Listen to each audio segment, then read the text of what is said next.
mensaje que quiero compartir esta tarde con ustedes creo que es muy importante para el crecimiento, para la madurez de una iglesia, de un creyente, y dependemos de la ayuda y del respaldo del Señor, y queremos pedirle a Él que hable, queremos pedirle a Él que nos ayude, que nos inspire, y que podamos verdaderamente entender, captar el mensaje que en esta tarde el Señor tiene para nuestras vidas. Oramos, hermanos. Padre Celestial, te damos de todo corazón gracias por todo lo que hasta ahora, Señor, hemos visto de parte tuya, cómo tú has suplido, cómo tú has obrado, Señor, conforme a tu fidelidad y conforme a tu poder.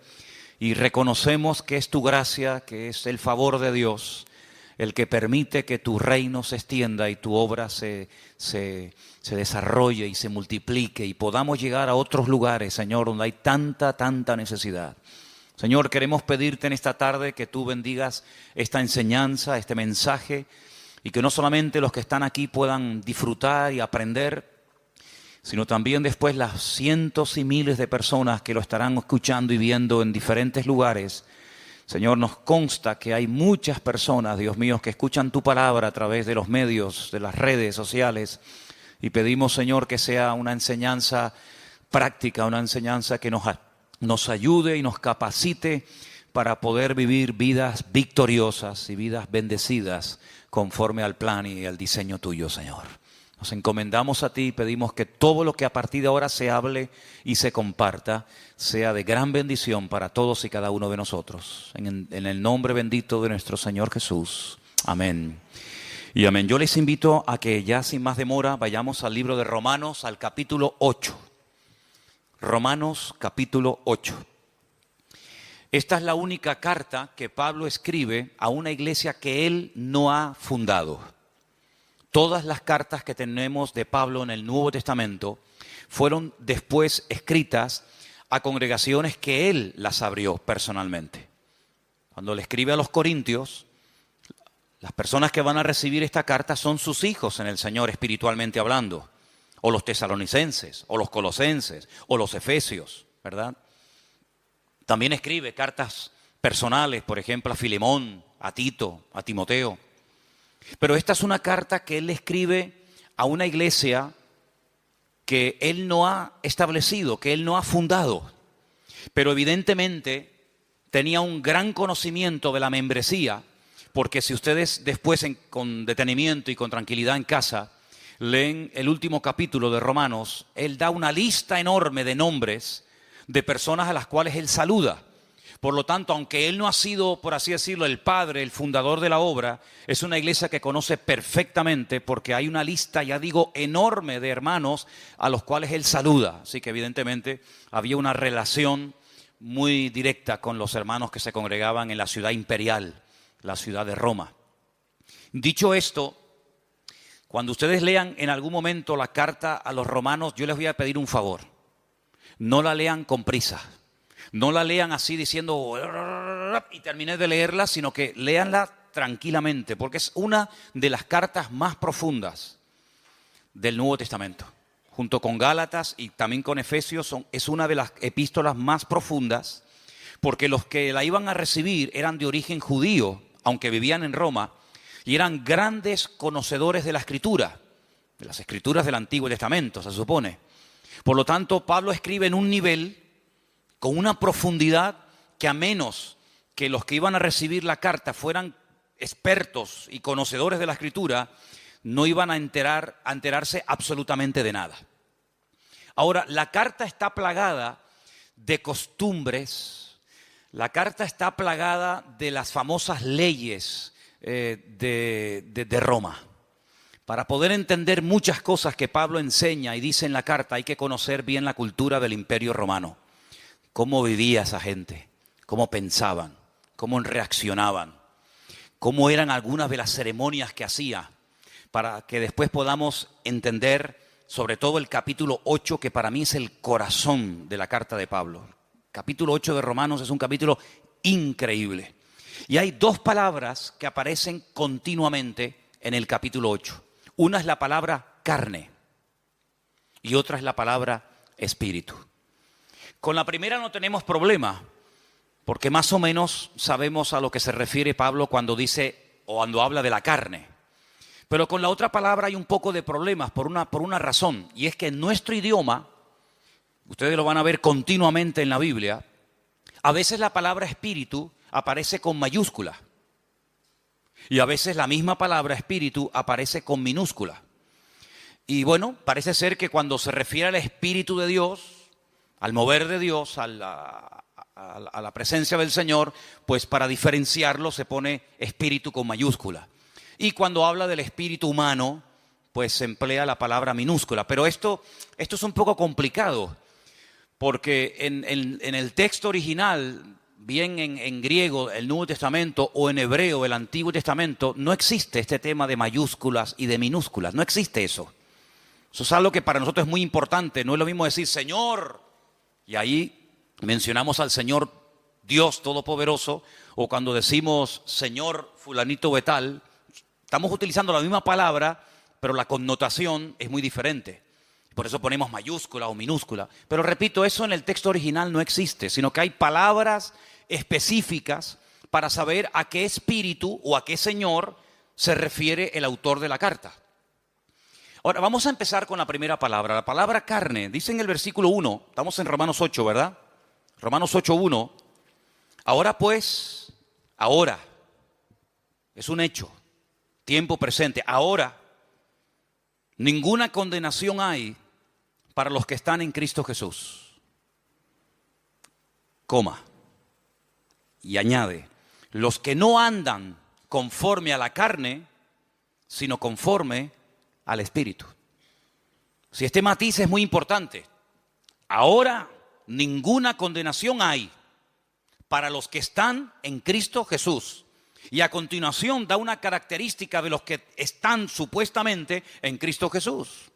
Dice que no andan, no se comportan, no actúan, no viven, no piensan, no reaccionan según la carne, sino de una forma diferente. Y dice, sino conforme al Espíritu.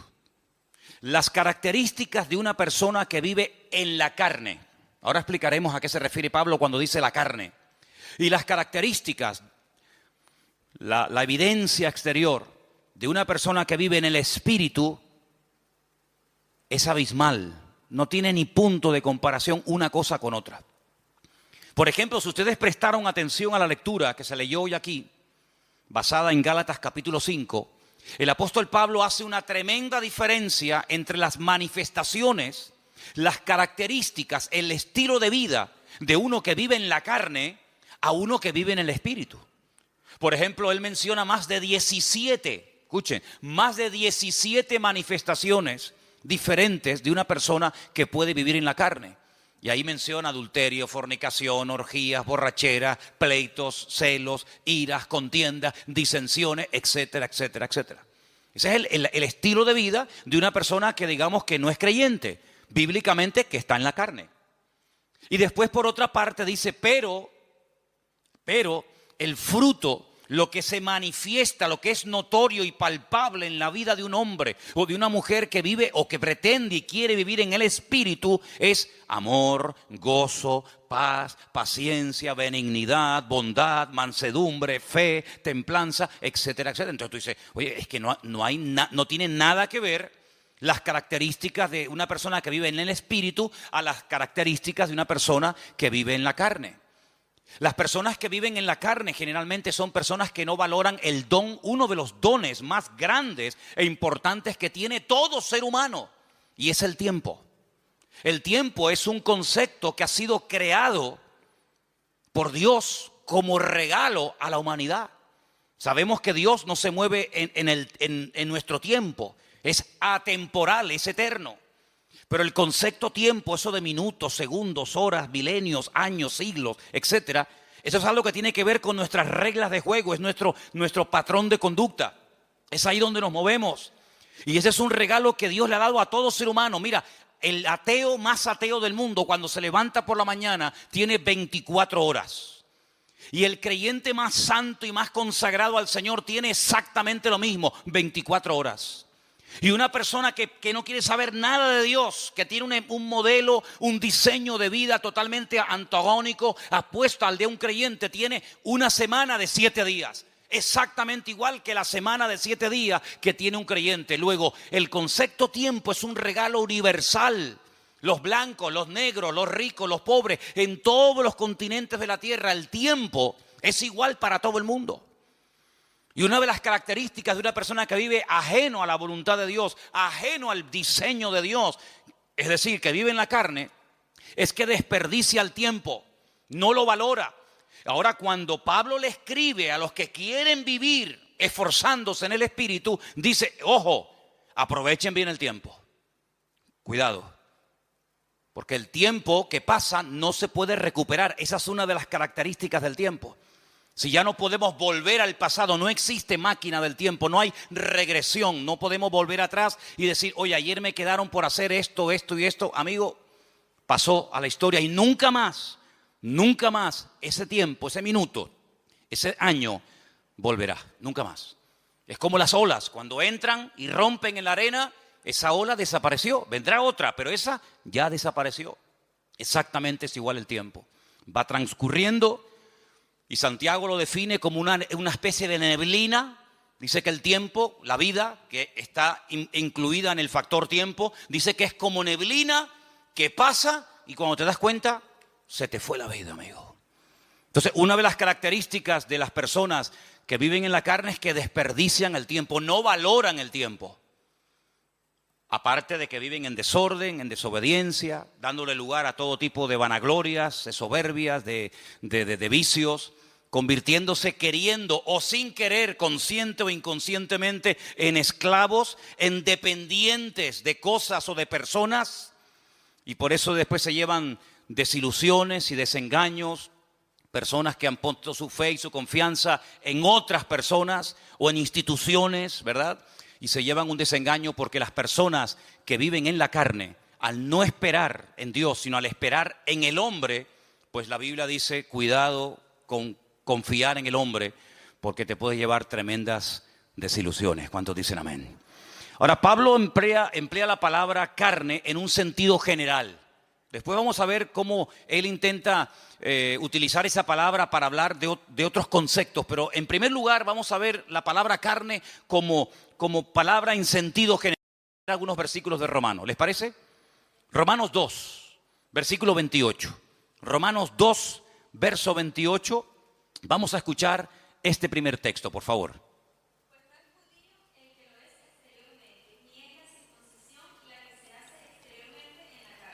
¿Ves? Cuando Pablo habla del rito, de la ceremonia de la circuncisión, es una operación, es una marca que se le hace al varón a los 8 días, ¿en dónde? En la carne. Entonces, él tiene obligatoriamente, cuando hace referencia a esa ceremonia, a ese rito, que mencionar la palabra carne. No puede mencionar otra porque es la que le cae como anillo al dedo, porque está hablando de la carne física, ¿verdad? Entonces la circuncisión, al ser algo hecho en la carne, tiene que utilizar evidentemente esa palabra. No tiene una doble connotación, sino que en ese caso se refiere literalmente a la carne, ni más ni menos. Cuando se habla, por ejemplo, de personas que vivieron en el pasado, como por ejemplo el patriarca Abraham, en el capítulo 4, verso 1, vuelve otra vez a aparecer el mismo término. ¿Lo leemos? Romanos 4, 1. ¿Qué pues diremos que halló Abraham, nuestro padre, según la carne? Sí, Abraham no es un personaje de la mitología. Abraham no es un personaje inventado de ciencia ficción, sino fue un personaje de carne y hueso. Y cuando se hace referencia al patriarca Abraham, se dice, bueno, ¿qué fue lo que encontró a lo largo de la vida el patriarca Abraham cuando estaba en carne? Es decir, cuando estaba vivo. Entonces, es un término que puede tener múltiples aplicaciones, pero en los textos que estamos leyendo se emplea en su sentido literal. Tenemos también en el caso de Cristo, nuestro Señor Jesucristo, en el capítulo 1, versículo 3, otra mención a la palabra carne. Leámosla. Acerca de su Hijo, nuestro Señor Jesucristo, que era del linaje de David según la carne. Exactamente, es decir, si analizamos y estudiamos el árbol genealógico, Es decir, los antepasados de Jesucristo, familiarmente hablando, estamos hablando de personajes de carne y hueso. Entonces vemos cómo Pablo, cuando habla acerca de la parte humana, no de la parte divina, sino de la parte humana del mismísimo Señor Jesucristo, tiene que recurrir al término carne, porque Jesús no era un espíritu.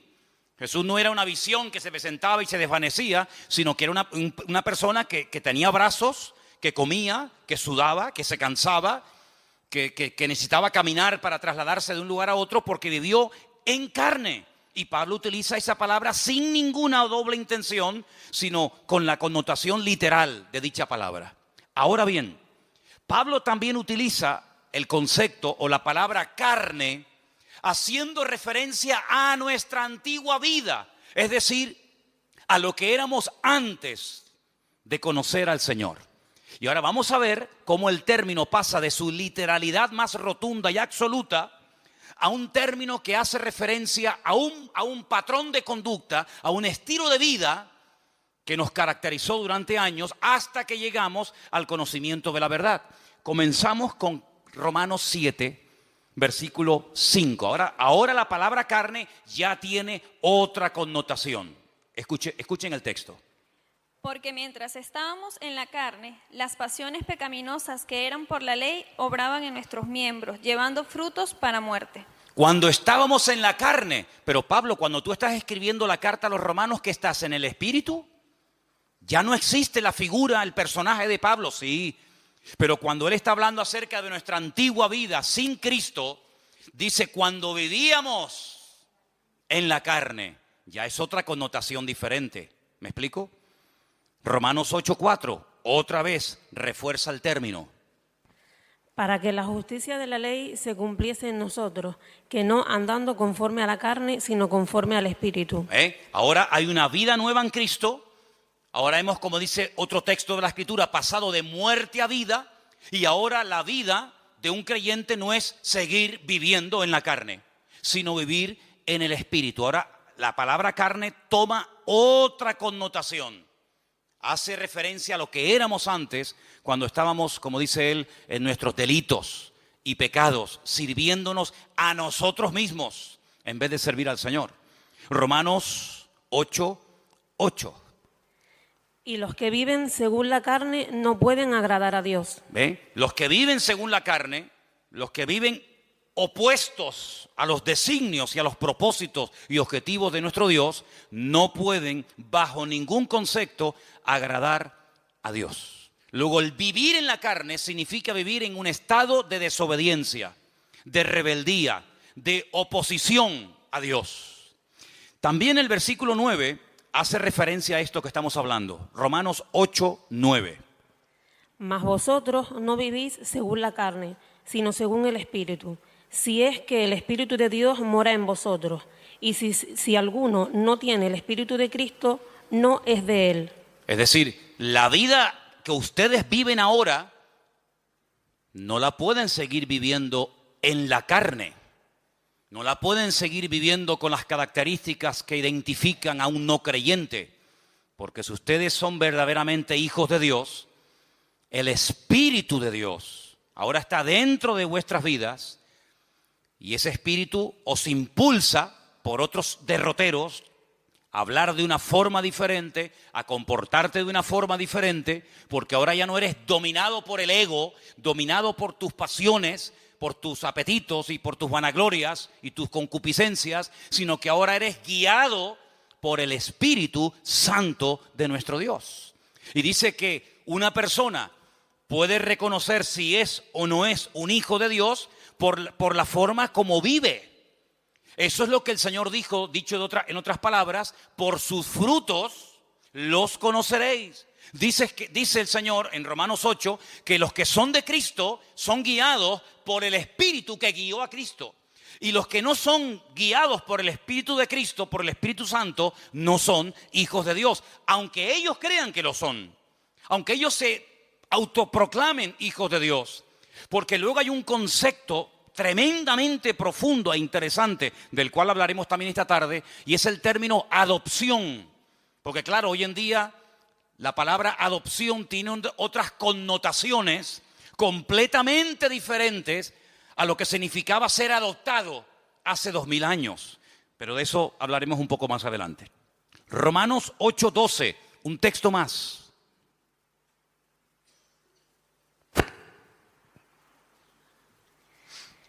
Así que, hermanos deudores, somos no a la carne, para que vivamos conforme a la carne. Muy bien, entonces hemos visto cómo Pablo utiliza la palabra carne como en sentido literal, pero también utiliza ese término cuando hace referencia a una vida de desobediencia, fuera, ajeno a la voluntad de Dios. Y no hay nadie aquí, no hay nadie, ninguno de nosotros puede decir, yo nunca viví en la carne. Porque esa es una de las características innatas del ser humano. Pablo utiliza una analogía, la carta a los Romanos está llena de analogías, comparar una cosa con otra. Y hay un momento en el que Pablo, para que podamos entender más lo que es vivir en la carne con sus consecuencias y lo que es vivir en el espíritu con sus correspondientes consecuencias, echa mano del primer hombre, echa mano de Adán. Y él dice, en Adán todos pecamos. En Adán todos estamos en cierto sentido identificados. Y tú dices, bueno, pero yo no pequé como Adán. ¿Yo qué culpa tengo que Adán haya pecado para que Dios a mí hoy por hoy me considere culpable o pecador? Es que nosotros no somos pecadores porque pecamos. No. Nosotros pecamos porque somos pecadores. Lo voy a repetir. Nosotros no nos convertimos en pecadores cuando pecamos. Es que nosotros pecamos porque somos pecadores. Y nosotros no morimos porque hayamos cometido un pecado, sino que nosotros morimos porque Adán era el representante de la raza humana, aunque en ese momento no existía raza humana, pero era el cabeza de toda la raza humana que vendría posterior a él. Y todo lo que él hizo es como si tú y yo lo hubiéramos cometido. Prueba de ello que cada vez que vas a un cementerio, cada vez que vas a un entierro, te puede venir a la cabeza decir, esta es la consecuencia del pecado de Adán. Así como en Adán todos mueren, así como en Adán el sello, el estigma de la desobediencia, de la rebeldía y de ser pecadores es notorio y evidente, ahora el apóstol Pablo dice, pero hay un segundo Adán y lo llama el Señor Jesucristo. Y así como en Adán todos mueren, en Cristo todos viven. Entonces nosotros tenemos que tomar una decisión cada día. ¿Como quién quiero vivir? ¿Como Adán o como Cristo? ¿Cómo quiero vivir? ¿En qué equipo quiero jugar? ¿En el equipo de Adán o en el equipo de Cristo? Porque si me identifico con Adán y cada vez que hago mi voluntad y cada vez que desobedezco y cada vez que rechazo a Dios, tengo que sufrir y experimentar a corto y a largo plazo las consecuencias. Pero si decido vivir como Cristo vivió, no te queda más remedio que tener el espíritu que Cristo tuvo a lo largo de su vida para poder vivir en victoria, como Él vivió todos los días de su vida como hombre en victoria. ¿Cuántos dicen amén? Y esto es un concepto que no nos entra en la cabeza. Porque uno dice, bueno, como Dios, no tengo ningún problema en aceptar que Dios es perfecto, ¿sí o no? Dios es perfecto, es inmutable, no hay sombra de variación. Dios no se cansa, Dios no está un día alegre y otro día triste. Dios es inmutable, Él no se cansa, Él da y no pierde, sino que Él sigue siendo Dios. Él es la fuente de la existencia misma. Pero como humano, como hombre, el Señor Jesucristo fue perfecto. Fue un niño perfecto. Y todos los que hemos tenido hijos o tenemos hijos, sabemos que nuestros hijos, como nosotros tampoco fuimos hijos perfectos, no hay un hijo perfecto. No hay una hija perfecta. Se puede comportar mejor o peor. Puede sacar mejores o peores notas. Pero no hay un hijo perfecto. Y Cristo fue hijo. Y como hijo fue perfecto. Y como hombre fue perfecto. Entonces eso quiere decir que vivió en una absoluta perfección durante toda su vida. Y en una absoluta y extraordinaria santidad. Pero porque no fue tentado. Porque si fue tentado es imposible vivir en perfección. No. Es que no tiene gracia. No tendría ninguna gracia ni ningún valor el que Cristo no haya sido tentado y viviera sin pecar, porque entonces, ¿cómo sabe si una persona ama o no a Dios si nunca es tentado? El Señor Jesucristo dice en la Escritura que fue tentado en todo, absolutamente en todo. Y ahora, todo lo que te puedas imaginar, fue tentado absolutamente en todo. Desde su más tierna infancia hasta el último momento de su existencia, tentado absolutamente en todo. Pero dice la Biblia que a pesar de que fue tentado en todo y experimentó el Señor tentaciones que jamás nosotros hemos experimentado, porque Satanás intentó por todos los medios habidos y por haber hacerlo caer y tropezar y que no cumpliera el propósito para el cual había venido, dice que nunca pecó ni se halló engaño en su boca. ¿Cuántos dicen amén? Porque el Señor Jesucristo, cuando habla acerca compara la ley con el sermón del monte, Él dice, oísteis que fue dicho. Y Él echa mano a textos del Antiguo Testamento que los conocía perfectamente. ¿Cómo no los va a conocer? Si Él era la palabra humanada, la palabra encarnada, hecho hombre. Pero Él dice, pero yo voy más allá de la palabra.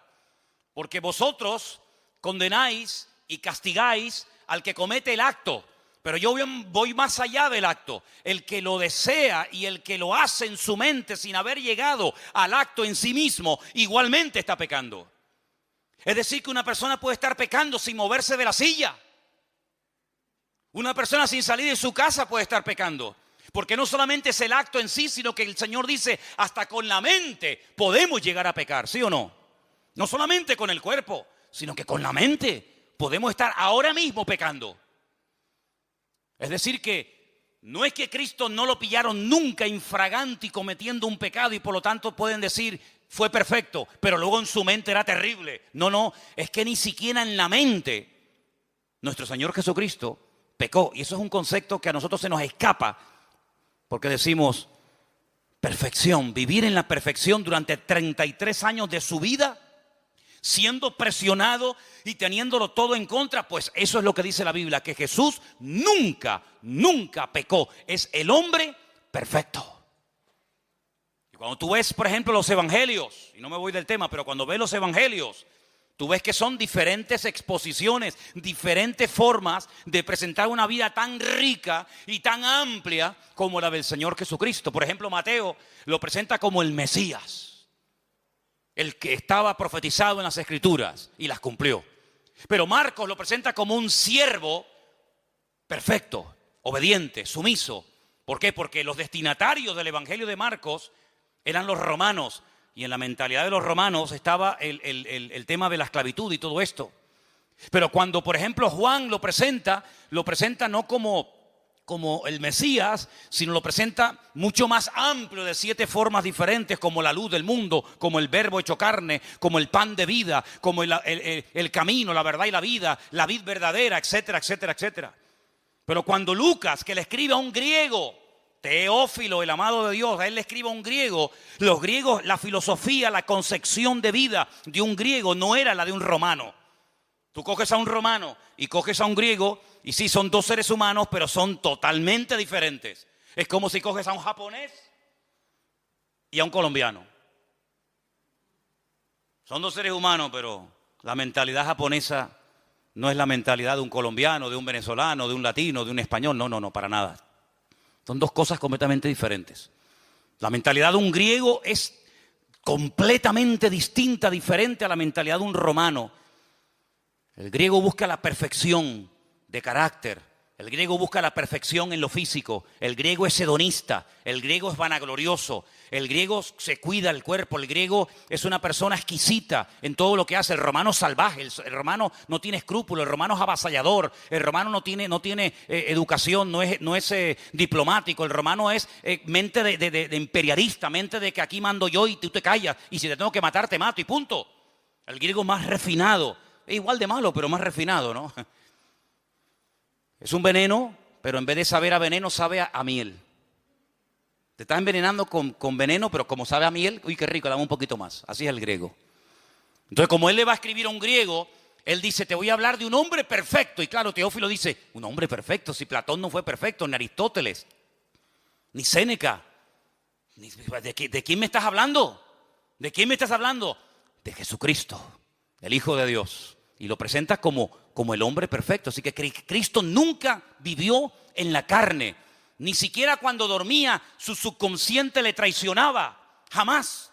Fue perfecto en espíritu, alma y cuerpo. Entonces lo que Pablo intenta en el capítulo 8 de Romanos decirle: hermanos, ahora nosotros hemos pasado de muerte a vida. Nuestra antigua vida estaba caracterizada por vivir en lo que él llama la carne. Pero ahora voy a enseñarles un nuevo modelo de vida. Vamos a vivir en el espíritu. Pero en el espíritu con mayúscula o en el espíritu con minúscula. En el Espíritu Santo de Dios. En el Ruach HaKodesh. No en el Neuma. Sino en el Ruach HaKodesh. En el viento recio de Dios. En el Espíritu de Dios. Porque ese fue el espíritu que habitó en Cristo. El que hizo que su madre quedara embarazada. Y el que lo ungió y lo capacitó durante toda su vida, hasta que él llega un día a Nazaret y dice: el Espíritu de Dios está sobre mí. Y él es el que me unge, él es el que me capacita para poder cumplir con el objetivo por el cual fui enviado por mi Padre: dar vista a los ciegos, vendar a los quebrantados de corazón, a pregonar el año de la buena voluntad del Señor, etcétera, etcétera. Cuando el Señor asciende a la gloria, ese espíritu que habitó en él durante toda su vida, y sobre todo de una forma mucho más contundente a partir del bautismo, porque dice que cuando era bautizado descendió sobre él como forma corporal el Espíritu de Dios. Cuando él se está despidiendo de sus discípulos, él dice: yo os noto tristes. Claro, ustedes se han acostumbrado a estar todo el santo día conmigo.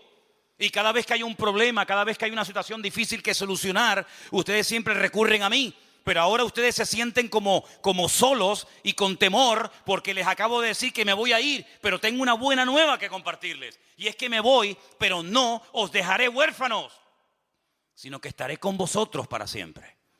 Y cuando me vaya a la presencia del Padre y le enseñe mis manos y mi costado y mis pies heridos, y él quede satisfecho porque la ira, porque la justicia de mi Padre ha sido derramada y ha quedado satisfecho completamente, ahora que él me ha elevado y me ha dado un nombre que es sobre todo nombre. Ahora que ya no vamos a hablar más de pecado, porque este tema ya está zanjado y se acabó y se pagó la deuda. Ahora le voy a decir a mi Padre: Padre, mándales a ellos el Espíritu que moró en mí.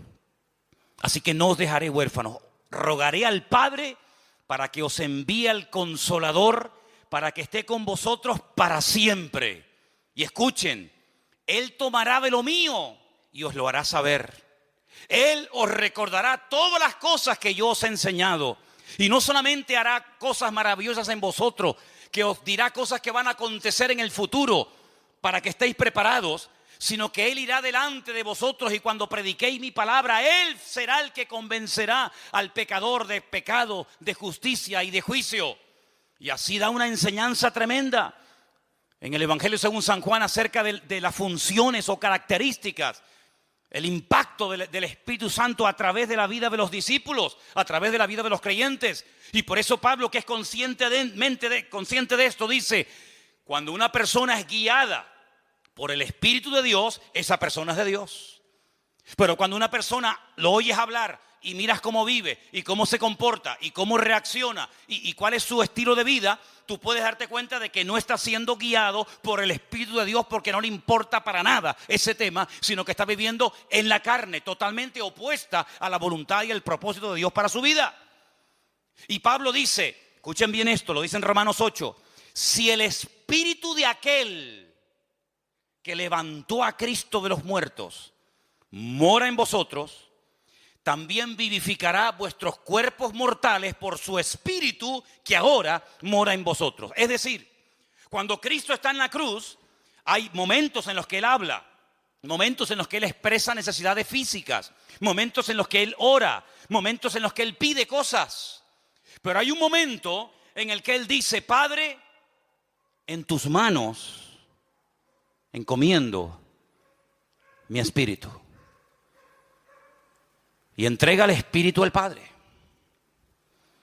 Y la palabra del Señor nos enseña que el Espíritu de Cristo es el que ha sido derramado en todos y en cada uno de los creyentes hoy en día. Y por eso Pablo dice, hermanos, ya no os embriaguéis con vino, en lo cual hay disolución. Antes bien, sed llenos del Espíritu de Dios, hablando, cantando entre vosotros con salmos, con himnos, con cánticos espirituales, alabando a Dios, dando siempre gracias al Señor. Y no lo contristéis, no entristezcáis, no apaguéis al Espíritu, sino antes bien, todo lo contrario.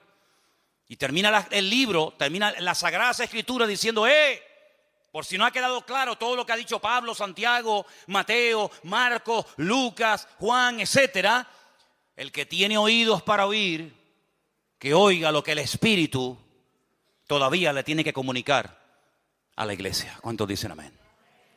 Esto es algo tremendo, porque la vida de un verdadero creyente ya no puede estar guiada por la carne, por sus pasiones y deseos, sino tiene que ser guiada por el Espíritu de Dios. Ahora, como el hombre no nace salvo, como el hombre no nace siendo hijo de Dios, como el hombre ya viene condenado por el pecado de Adán, por el estigma del pecado de Adán, se tiene que producir algo milagroso en el ser humano, y que es la adopción. Y hablemos de la adopción. Quiero que vayamos a Romanos, capítulo 8, del versículo 12 en adelante, y dice así, Romanos 8, versículo del 12 en adelante. Así que, hermanos, somos deudores, no a la carne, para que vivamos conforme a la carne. Porque si vivís conforme a la carne, moriréis. Mas si por el Espíritu hacéis morir las obras de la carne, viviréis. Porque todos los que son guiados por el Espíritu de Dios, estos son hijos de Dios. Pues no habéis recibido el espíritu de esclavitud para estar otra vez en temor, sino que habéis recibido el espíritu de adopción, por el cual clamamos, Abba, Padre. El Espíritu mismo, escuchen bien esto es tremendo. El Espíritu mismo da testimonio a nuestro espíritu de que somos hijos de Dios. Y si somos hijos, también herederos. Herederos de Dios, coherederos con Cristo, si es que padecemos juntamente con Él, para que juntamente con Él seamos glorificados. Ahora, la ceremonia, el acto de adopción en el Imperio Romano hace 2000 años era algo muy profundo, muy complicado y lleno de una ceremonia y de una parafernalia increíble. No es como hoy en día que dices quiero adoptar un niño y con dinero te vas a la China o te vas a un sitio y adoptas a un niño y te hacen una especie de test psicológico y ven si tienes los requisitos, si tienes la economía para hacerlo, etcétera, etcétera, etcétera. En el Imperio Romano, ¿cómo se adoptaba una persona? ¿Qué se hacía?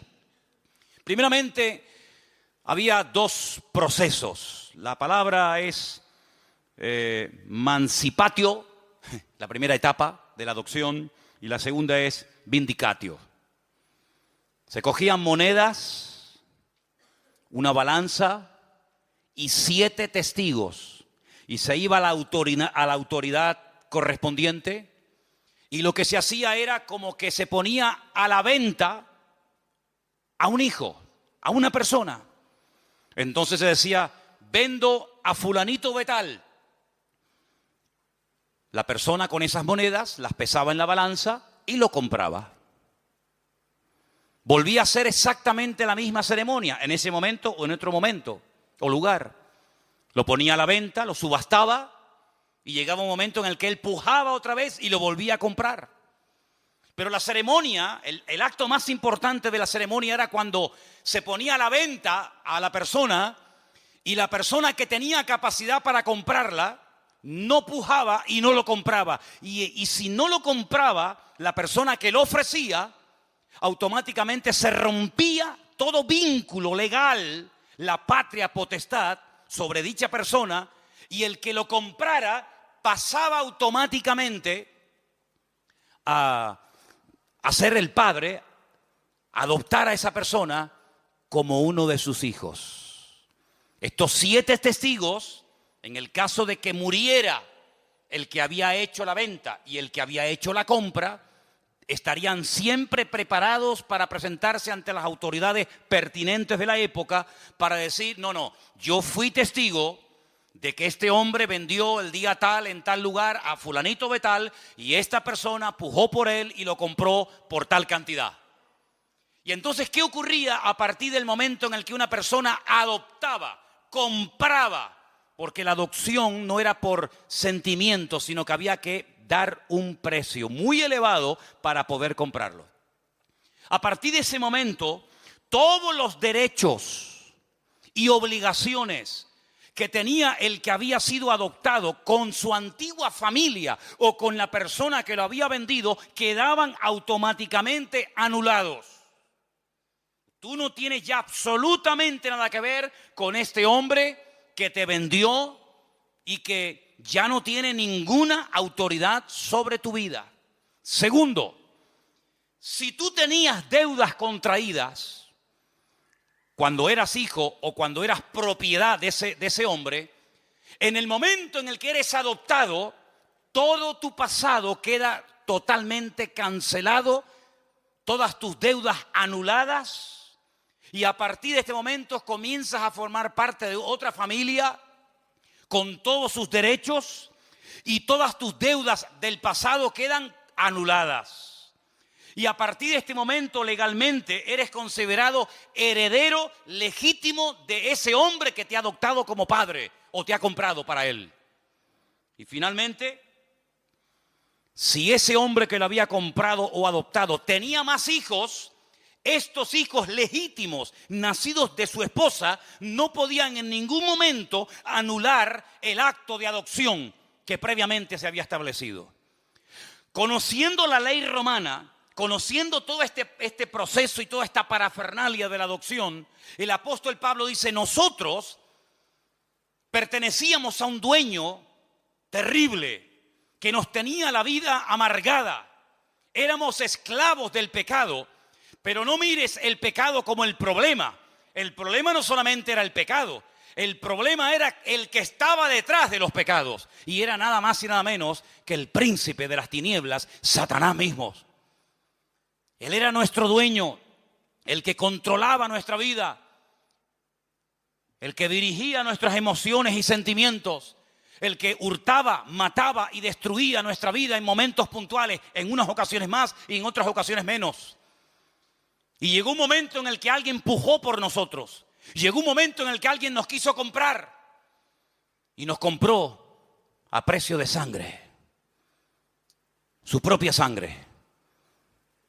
Y el que nos compró se llama Señor Jesús. Y ahora lo mismo que Él va a heredar, vosotros también lo heredáis juntamente con Él. Porque ahora no solamente sois hijos adoptivos de Dios, sino que ahora sois coherederos con Cristo juntamente con Él. Pero había 7 testigos que en cualquier momento podían ser llamados para testificar de que eso se había producido. ¿Y dónde están esos testigos? Pablo dice, el Espíritu Santo es el que da testimonio de que ahora somos hijos de Dios.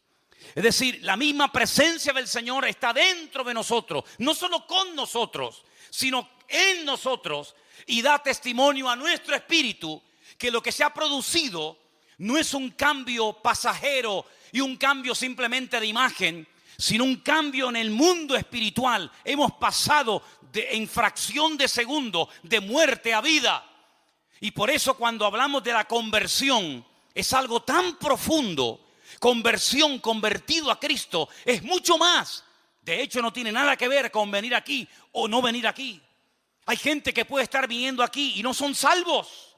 La salvación no es cambiar de iglesia, cambiar de religión, cambiar de imagen, sino es cambiar por dentro. Y el único que nos puede cambiar por dentro es nuestro Creador, el que nos hizo, pero no solamente nos hizo y nos creó, sino que además nos compró y nos adoptó como hijos suyos en su familia. ¿Cuántos dicen amén? Y ahora el Espíritu de Dios nos anhela celosamente. Y es el que ahora nos guía.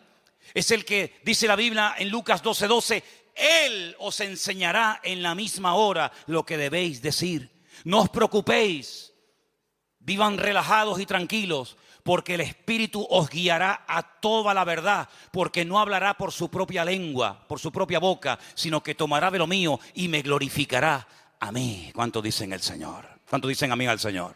Así que, amados hermanos, en esta tarde tenemos que tomar una decisión, pero radical. ¿En qué equipo queremos jugar? ¿Qué estilo de vida vamos a llevar? ¿En la carne o en el Espíritu? No se puede vivir una vida victoriosa cristiana con el Señor en la carne. Porque la vida cristiana es una vida, humanamente hablando, y soy muy claro en esto, totalmente imposible de vivir.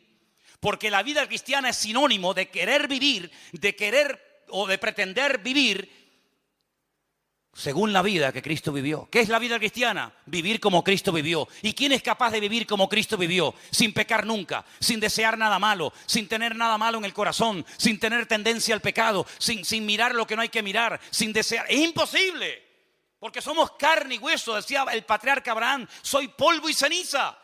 Por eso Pablo descubrió un secreto tremendamente profundo de nuestra relación con Dios. Y es decir, lo que tenemos que hacer cuanto antes es morir.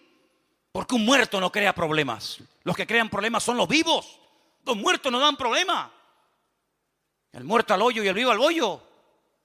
El muerto no da problema, no critica, no se desanima, no se deprime, no cambia de religión. El muerto se murió y punto. Ya no habla, ni siente, ni padece.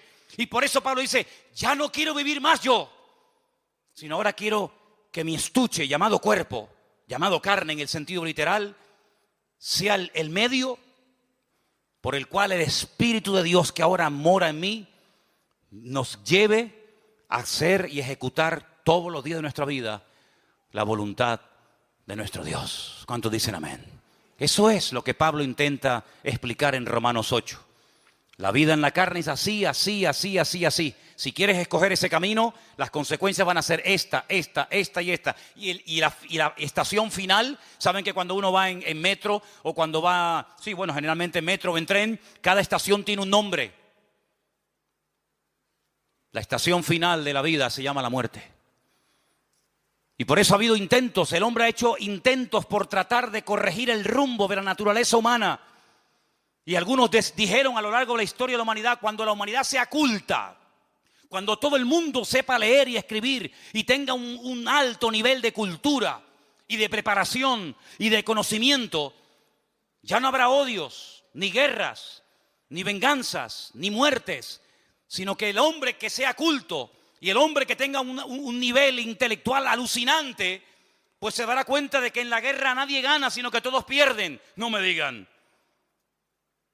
La gente más sabia y culta de Europa fueron los que crearon una guerra donde murieron más de 65 millones de personas. Y era el país más culto y con más conocimiento que jamás ha existido.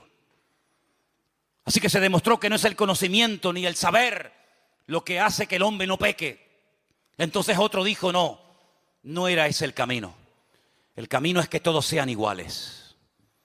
Porque así se evitan las envidias y los celos. Tú tienes más, yo tengo menos. Tú eres rico, yo no llego a fin de mes. Tú tienes un cochazo, yo tengo que ir caminando. Cuando todo el mundo sea igual, no haya propiedad privada y todo sea de todos, entonces el hombre será feliz.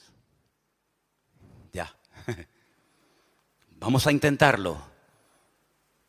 Y los que inventaron esto dijeron, vamos a probarlo. Y tuvieron 70 años. Primeramente para probar en su tierra, más aparte a donde las exportaron. La utopía de que cuando todos seamos iguales, se acabarán las envidias y los celos y las vanaglorias. Y fue un auténtico fracaso. Pero el Señor dijo algo. No vamos a hacer que todos sean iguales porque eso es imposible. No vamos a darle a todos todo lo que piden porque eso es imposible. Vamos a hacerlo al revés. En vez de afuera para adentro, vamos a hacerlo de adentro para afuera. Vamos a poner en el hombre un nuevo corazón. Cambiemos la naturaleza del hombre. Que en vez de comportarse como hombre pecaminoso y carnal, se comporte como un ser espiritual. Pero ¿dónde le enseñamos eso? No se puede enseñar. ¿Dónde le transmitimos ese conocimiento? No se puede transmitir. Es una obra interna que hace el Señor en el corazón del ser humano. Y cuando el Señor entra a nuestras vidas, desde adentro comienza a cambiarnos. Y entonces Pablo dice, sé vivir en abundancia y sé vivir en escasez.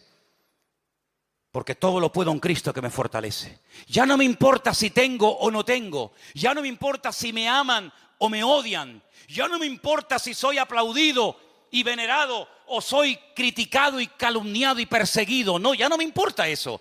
Porque ya no son los factores externos. Ya no es el tener, ya no es el ser, sino es la nueva criatura que el Señor pone en nuestros corazones. Eso, todos los sistemas habidos y por haber, todos los sistemas, y ustedes mencionen ahí los que quieran, todos han sido un auténtico fracaso, porque todos intentan desde afuera cambiar y perfeccionar la vida del hombre, pero el Señor lo hace de adentro hacia afuera, y dice, el que cree en mí, de su interior correrán ríos de agua viva. Pero hay algo que tengo que decir como palabra final. Esta obra, que es la que funciona, la genuina, la auténtica, la que hace que todo sea diferente, aunque no tengas trabajo, o sí, o tengas marido, o te haya abandonado, o te sientas fuerte o enferma. Esta obra perfecta, que es cuando el corazón es cambiado, cuando el Espíritu de Dios entra en el corazón y dice que lo convierte de carne a un corazón, de piedra a un corazón de carne. Cuando te circuncida el corazón, esta obra, que es la que funciona y perdura, hay un factor para que funcione que es de vital importancia, y es la voluntad humana. Porque el comunismo se implantó, te guste o no, y las leyes se adoptan, se adaptan o se cumplen, te gusten o no. Pero esta ley divina que transforma la naturaleza del hombre no se puede llevar a cabo si el hombre se cierra, dice, no me interesa. Quiero seguir viviendo a mi manera. Y el Señor, como se ha sujetado a nuestras reglas de juego, cuando se come una ficha en el parchís, ¿cuánto se cuenta? 20. Y cuando se mete la fichita dentro de casa, 10. Y cuando te salen 3,6, a casa. Son las normas. ¿Sí o no? Pues el Señor dice, ustedes han creado unas normas ajenas a mi palabra, y una de las normas que ustedes tienen es que se creen autosuficientes. Está muy bonito, muy interesante. Esto le viene bien a este que es un pobre desgraciado, que le viene bien para cambiar, pero yo no.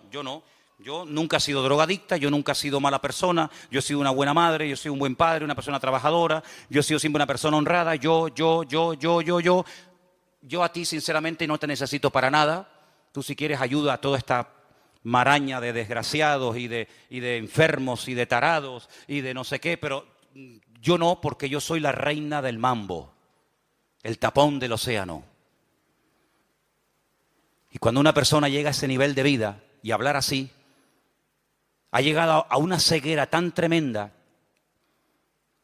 que ya no te das cuenta de lo mal que estás. Y has cruzado una línea muy peligrosa, y es la de no querer arrepentirte. Y cuando no te quieres arrepentir, Dios no se mete donde no lo llaman. Entonces, para que todo esto funcione a la perfección, lo que tenemos que hacer es decir, Señor, perdóname. Porque el único pecado que Dios no perdona es aquel por el cual no se pide perdón. Si usted no pide perdón por su pecado, Dios no le puede perdonar. Pero en esta tarde se ha predicado la palabra, se ha sembrado la palabra en tu vida y en tu corazón. Y quiero que con nuestros ojos cerrados un momentito escuches estos últimos textos, estos últimos versículos, y que los tengas presente en esta tarde en tu vida. Primera de Juan, nos lo va a leer nuestra hermana. No améis al mundo, ni las cosas que están en el mundo. Si alguno ama al mundo, el amor del Padre no está en él. Porque todo lo que hay en el mundo, los deseos de la carne, los deseos de los ojos y la vanagloria de la vida, no provienen del Padre, sino del mundo. Y el mundo pasa y sus deseos, pero el que hace la voluntad de Dios permanece para siempre. Amén, así es. Cuando alguien ama al mundo, cuando alguien ama las cosas del mundo, dice que el amor del Padre, el amor de Dios no está en él. Así de simple. ¿A quién amas? ¿Dónde está tu corazón? Dice que donde está tu tesoro, ahí estará tu corazón. ¿Dónde está tu corazón? ¿Dónde está tu tesoro? Si tu tesoro no es Dios, ¿cómo lo vas a amar? Si tu tesoro no es la voluntad de Dios, ¿cómo la vas a querer hacer? Cuando se vive en la carne, es imposible agradar a Dios. Las consecuencias de vivir en la carne, a corto y a largo plazo, es esclavitud, desilusión y finalmente muerte. Pero el resultado de vivir en el Espíritu es que uno es guiado a la verdad. Uno es guiado en la vida por el camino que uno quiere ser guiado. Escucha bien esto. Si quieres ser guiado por el Señor te va a guiar. Y esto es algo intransferible. Papá no puede trasladar esta vida a los niños, aunque quieras, ni los niños a sus padres, ni la esposa al marido, ni el marido a la esposa. Es algo personal, individual. Y por eso en esta tarde yo te hago esta pregunta, delante de la presencia del Señor. ¿Qué modelo, qué estilo de vida vas a elegir hoy? ¿Vivir en la carne? ¿O vivir según el diseño divino? Vivir en el Espíritu que guió a Cristo, el Espíritu que lo acompañó siempre y que dio a su pueblo por un mismo Espíritu. Fuisteis todos bautizados en un cuerpo, dice el Señor. Así que en esta tarde tú tienes la última palabra. Yo te he compartido la palabra, se ha sembrado en tu corazón la buena semilla. Pero no dejo de reconocer que en esta tarde puede haber pedregales, puede haber espinos o puede haber buena tierra. Confiamos en ello.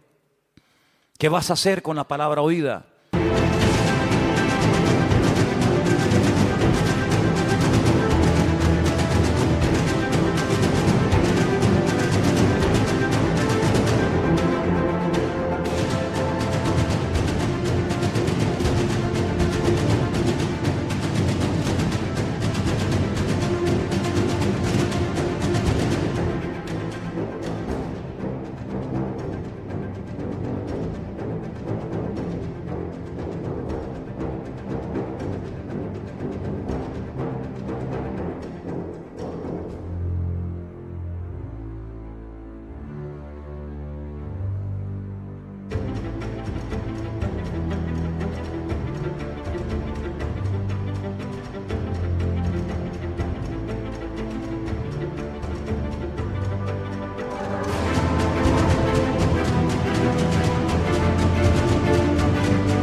¿Qué vas a hacer?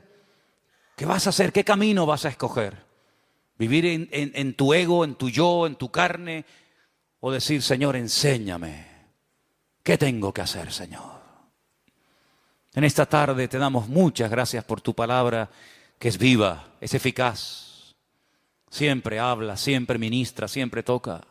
Nunca vuelve vacía, sino que se siembra y hará la obra para la cual fue enviada.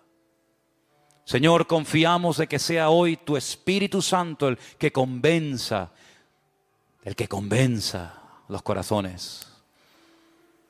Nosotros hacemos nuestra parte, nuestra obra, pero eres tú el que tocas, el que hablas a las vidas.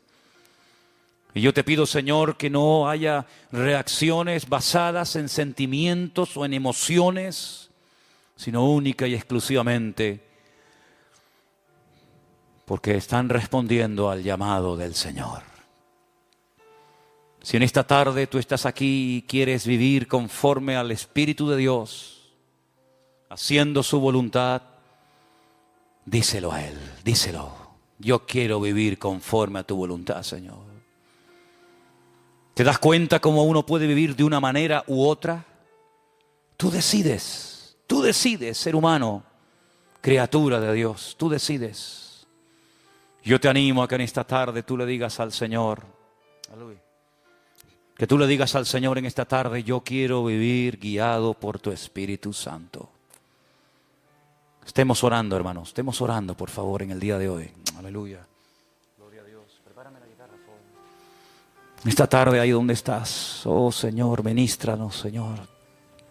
Llena este lugar, Señor, con esa convicción genuina que trae tu Espíritu y tu palabra, Señor. Aleluya. Gracias, Dios mío. Rey mayor. Gracias, Señor. Gracias, Señor. Gracias, Señor Jesús. Yo quiero que mientras escuches esta alabanza, esta canción,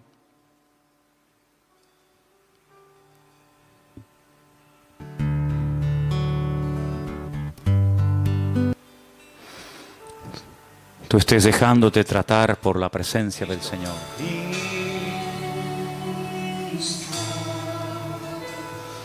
Te